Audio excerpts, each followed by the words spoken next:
Olá, família! Sejam todos bem-vindos ao estudo diário das Escrituras. Hoje nós vamos continuar nosso estudo aqui na sessão 78 de Doutrina e Convênio, a partir aqui do versículo 17 ao 22, finalizando aqui o estudo dessa sessão, tá bom? Então, continuando aqui, a partir do versículo 17, diz assim: Em verdade vos digo, vós sois criancinhas e ainda não compreendestes quão grandes são as bênçãos que o Pai tem nas mãos, que preparou para vós. Então, esse versículo menciona que os membros da igreja naquela época, e eu acredito que também hoje, né, somos como criancinha, que a gente não consegue entender qual grandes bênçãos, né, realmente Deus preparou por meio da mão dele ali para nós, né? Então, até mesmo na antiguidade, na época de Cristo ali, o apóstolo Paulo pregando lá em 1 Coríntios capítulo 3, ele também fala que os irmãos são como criancinhas, né, que ele tinha que ensinar os princípios ainda, né? Inclusive lá em 1 Coríntios 3, versículo 2, ele pega e diz, né, nem tão pouco agora podeis, né? Ou seja, já havia passado ali um bom tempo e eles ainda não haviam progredido o suficiente para compreender as coisas espirituais. É verdade que as escrituras estão aí, é só ler e buscar entendimento. Porém, é necessário ter o Espírito do Senhor para estudar as Escrituras, para poder entender realmente a mensagem, tá bom? Porque por trás da mensagem tem camadas, né? Tem revelações, coisas que o Senhor preparou realmente, né? Como lá em Mateus 13, né? O Senhor falou que ele falava por parábola, porque quem tiver preparado entenderá, quem tem o Espírito vai entender. Então, o Senhor usa aquela frase dizendo, né, ao que tem será dado e terá em abundância, mas o que não tem, até aquilo que tem lhe será tirado. Então, quem tem o Espírito Santo vai ser dado mais entendimento, tá bom? Então, aqui o Senhor chamou eles de criancinha. E o apóstolo Paulo também, né? E nós, né? Nós também estamos engateando aqui no Evangelho. A gente não consegue compreender todas as coisas que o Senhor tem para nos dar, né? E aí no versículo 18, continuando aqui, diz: E não podeis suportar tudo agora, contudo, tendes bom ânimo, porque eu vos guiarei. Vosso é o reino, são vossas as suas bênçãos, e são vossas as riquezas da eternidade. Então, aqui, mais uma vez, né, o Senhor fala, olha, vocês não estão preparados, mas eu vou guiar. Isso que é o mais importante. Não estou preparado, mas o Senhor vai me guiar, vai me preparar. Ele vai fazer o meu crescimento dentro do Evangelho. Houve na época de Cristo também coisas que ele tinha que falar para os apóstolos, né, mas eles não estavam preparados. Por exemplo, lá em João capítulo 16, versículo 12, Jesus Cristo diz: Ainda tenho muitas coisas para vos dizer, mas vós não podeis suportar agora. Então, veja, né, que o Senhor quer falar, mas, olha, nós não podemos suportar ainda, não estamos preparados, tá bom? E a profecia é que vai surgir, né, escrituras adicionais e nós vamos obter grandes conhecimentos sobre isso. Também, aqui no texto que nós podemos ler, é dito, né, contudo, tende bom ânimo, porque eu vos guiarei. Então não é para ficar triste, mas se animar, porque Deus vai nos guiar, vai nos dar entendimento. E como que o Senhor nos guia? Bom, para mim, o Senhor tem me guiado também por meio da conferência geral, por meio dos profetas, apóstolos. Quando eu estou estudando essa mensagem, eu busco ali por meio de citações, e aí eu acabo aprendendo, ou seja, o Senhor está nos guiando por meio dos seus servos, tá bom? Uma coisa interessante aqui, que na igreja de Corinto mesmo, que eu citei Paulo aqui, eles não estavam crescendo o suficiente, né, como Paulo menciona. Então a gente pode perceber que o problema não é a liderança, porque a igreja de Coríntios teve os melhores líderes, né? Teve Apolo, que ensinava muito bem, teve Paulo ali, né? Então, que é melhor do que Paulo para ensinar, né? Olha os ensinamentos dele. E o povo continuava engateando. Isso não significa também, né, que se você tiver um líder leigo, né, porque as pessoas não precisam ter teologia para ser chamada como líder da igreja. Às vezes a pessoa é chamada e vai lá com a maior boa vontade, mas não tem conhecimento. Já teve líderes que não sabiam escrever, tá bom? Não sabiam ler, não tinha formação, mas o Senhor chamou. E nós podemos aprender muito por meio desses líderes, porque eles são um canal de bênção, eles são um canal de revelação por meio de Deus, tá bom? E também a responsabilidade de nós aprender é nossa. Nós temos que estudar, buscar, tá bom? E hoje em dia, bem mais fácil, né? A gente consegue vários recursos, né, para estudar. Mas o principal é ligar o Wi-Fi espiritual, né? O Wi-Fi aí do Senhor, buscar revelação diretamente com Deus. Continuando aqui o nosso texto aqui, Doutrina e Convênio, seção 78. Vamos aqui para o versículo 19 agora. Diz assim: aquele que recebe todas as coisas com gratidão será glorificado, e as coisas desta terra serão acrescentadas, mesmo centuplicadas. Sim, mais, né? Então, ele fala que aqueles que recebem todas as coisas com gratidão será glorificado, e as coisas desta terra vão ser, conforme vai ser acrescentada, mesmo essa palavra aqui que ele usa, ó, duplicadas. Essa aqui é a mesma palavra usada lá em Mateus, quando Pedro pergunta, né, para o jovem rico vem, pergunta o que me falta ainda, o Senhor fala para ele vender tudo e dar aos pobres e seguir a ele sai triste, né? E aí Pedro, vendo aquela situação e os demais apóstolos, Pedro pergunta, e nós, né? O que nós ganharemos, né? E aí qual vai ser nossa recompensa? E aí o Senhor então responde para ele lá em Mateus 19, versículo 29, todo aquele que tiver deixado casas, ou irmão, ou irmã, ou pai, ou mãe, ou mulher, ou filho, campo, por amor ao meu nome, receberá 100 vezes tanto e herdará a vida eterna. Então aqui, nessa passagem de escritura, o Senhor Jesus Cristo, ele promete que qualquer coisa, né, e não é nem coisas ruins que nós devemos deixar, mas tudo aquilo que nós colocar Deus em primeiro lugar, nós vamos ganhar 100 vezes tanto, né? Essa aqui é a palavra 100 duplicadas aqui, significa 100 vezes tanto, que é aqui Jesus Cristo usa aqui. Ganhará 100 vezes mais e a vida eterna. Quer mais do que isso? Não tem, né? Então, essas são as bênçãos que o Senhor tem reservado aí para nós. A gente não consegue, né? Pensa na maior bênção que você tem. Imagina ela ser 100 vezes maior, né? É difícil de imaginar. Então, continuando aqui o versículo 20, já que o Senhor promete todas essas bênçãos, aqui no versículo 20, 21 e 22, ele diz o seguinte, né, para finalizar aqui o texto e fazer algumas aplicações aqui para nós. Já que ele promete todas essas coisas aqui, portanto, fazeis as coisas que vos mandei, diz o Senhor Redentor.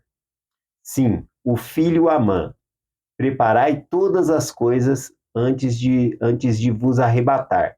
Aqui então o Senhor está falando que podemos fazer todas as coisas que Ele manda. Né? Isso que é nós nos prepararmos.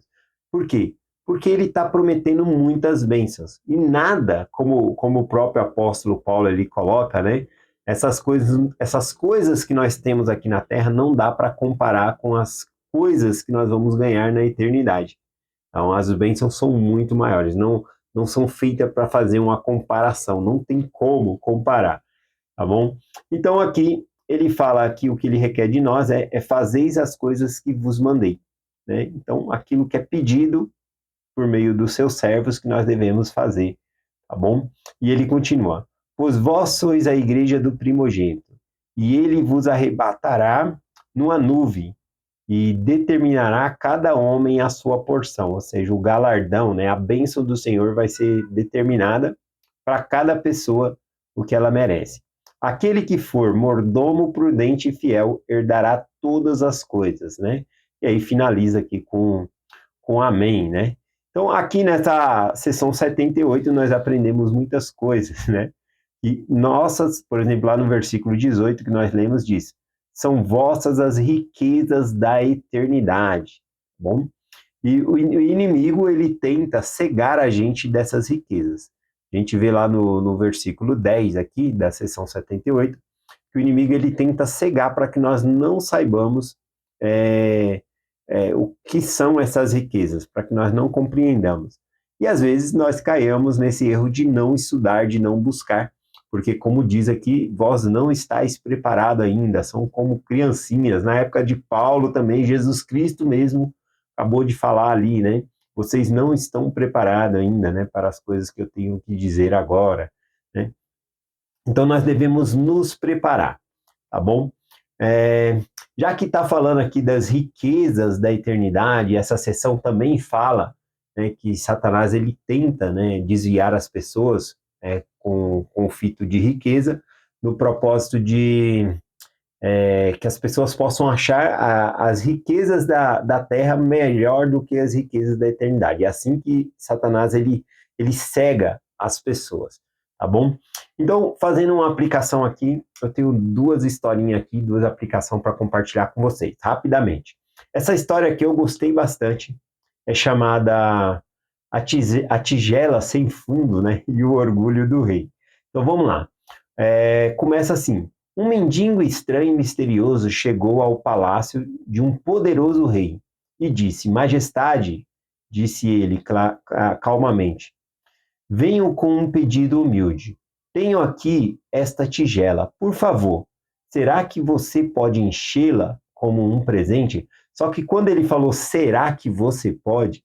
É, o, o rei interpretou ali como se ele não conseguisse fazer, como se fosse algo difícil, né? E aí, então, o rei, ele desdenhou daquela resposta, porque a tigela, na verdade, ela não era tão grande, né? Não seria tão difícil encher aquela tigela ali, né? Com moedas, né? Com dinheiro ali, tá bom? Ou tesouro que ele tivesse. Então, a história continua, né? O rei olhou com desdém e respondeu: Uma tigela, só isso? Considera-me tão pobre ou tão mesquinho de pedir só isso, só um pouco? O mendigo sorriu, né, com sabedoria e disse: Não é questão de riqueza, majestade.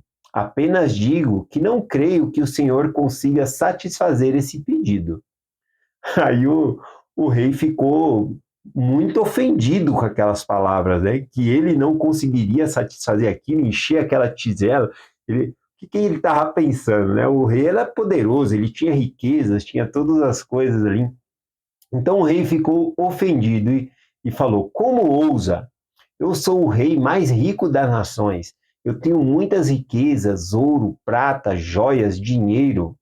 E aí ele ordenou ao seu servo que enchesse aquela tigela ali, né? Ele queria mostrar para aquele mendigo ali, aquele estranho, né, pedinte, que ele podia encher, né? E aí ele pediu para encher ali, pediu para o servo dele, enche essa tigela aí até a borda, né, até transbordar, né? E aí então o que aconteceu? E começou, né, o servo começou a despejar as moedas de ouro, de prata, joias, pedras preciosas, mas a tigela nunca enchia. Tudo desaparecia, como se fosse tragada por um vazio invisível. Assustado, e o rei temoso ainda gritou: Tragam mais, encham essa tigela, até que ela transborde. E aí começaram a despejar, né, os tesouros do rei ali, né, as reservas do reino, e nada adiantava, a tigela continuava vazia, né, por mais que se colocasse ali, ela nunca enchia. O rei sentiu-se então fracassado, né, e caiu de joelho, e aí ele disse ao mendigo aqui, né, que tigela é essa? Que tipo de mágica por trás disso, né? Que tipo de mágica é essa? O mendigo então respondeu com suavidade: Essa tigela é feita com algo que existe dentro de cada homem, o desejo, né? Então a tigela, né, embora ela fosse de um latão ali, né? Ela era feita do desejo das pessoas, tá bom? E aí então ele continua: quando um homem tenta satisfazê-lo com coisas do mundo, ela jamais ficará cheia. Então a reflexão dessa história aqui é que o rei, né, ele cai de joelho em si, e aí ele percebe que a sua ofensa não era apenas contra o mendigo, mas também contra a verdade, né? Porque o orgulho havia chegado. A tigela apenas revelava o vazio que existia dentro dele. né, que a fome infinita de ego e ganância que tinha dentro dele nunca conseguiria encher aquela tigela ali. Bom, neste mundo, né, a aplicação dessa história aqui é que neste mundo nada é capaz de nos satisfazer completamente o nosso coração. Por quê? Porque por mais que nós obtenhamos riquezas, dinheiro, conquistar, né, até mesmo coisas válidas, né, como casa, carro, coisas que necessitamos, porque isso não preenche o nosso coração. Traz uma satisfação de, de conquista, mas conforme em Doutrina e Convênio 78 que nós estamos estudando, fala que todas essas coisas devem ser feitas para a glória de Deus, tá bom? E não para nós próprios, né?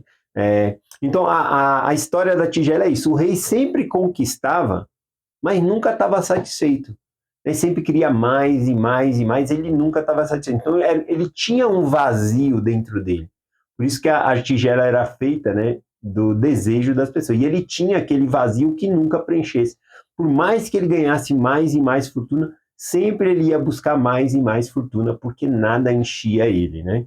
Então, esse era o desejo dele. Então, aqui, a tigela, então, representa, né, que neste mundo, nada é capaz de satisfazer completamente o coração humano. Por quê? Eclesiastes, capítulo 3, versículo 11, explica, diz assim, tudo fez formoso em seu tempo, e também pôs a eternidade no coração do homem. Uma vez que Deus já colocou dentro de nós a eternidade, isso significa que o que eu preciso é da eternidade.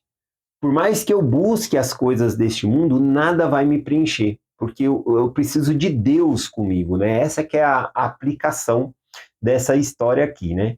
Então Deus pôs a eternidade dentro de nós, tá bom? Isso que significa aqui. Então o rei, ele podia ter riqueza, poder, influência, né? Várias coisas poderosas ali, né? Mas a tigela era misteriosa, né? E ela sempre mostrava, era um símbolo do vazio interior que estava dentro daquele homem. Então, dentro daquele homem. Ele descobriu que o ouro do mundo inteiro não bastava para preencher a sua alma. Essa tigela representava uma pessoa sem Deus. Uma pessoa sem Deus, ela nunca vai se sentir satisfeita, né? A pessoa vai buscar, conforme mencionado nas escrituras, vai buscar prazer em busca de prazer e prazer. Sai de uma festa, tá feliz, no outro dia tem que ir de novo, porque ela só consegue se sentir bem naquele momento, né? E aí depois ela tem que ir de novo e de novo, e ela só consegue achar satisfação naquele momento, fora dali. E não existe festa 24 horas, todo um mês, tudo. Não tem isso. Então, a pessoa vai se sentir vazio, porque o que preenche nós é Deus, tá bom? Conforme Eclesiastes 3:11 aqui, Deus colocou a eternidade dentro de nós, tá bom? Então, alguns paralelos aqui que eu compartilho aqui com vocês, né? Tá aqui em Mateus capítulo 16, versículo 26, o Senhor Jesus Cristo disse: pois do que aproveita o homem ganhar o mundo inteiro e perder a sua alma? De nada adianta, né? Então é isso, né, que eu queria compartilhar com vocês.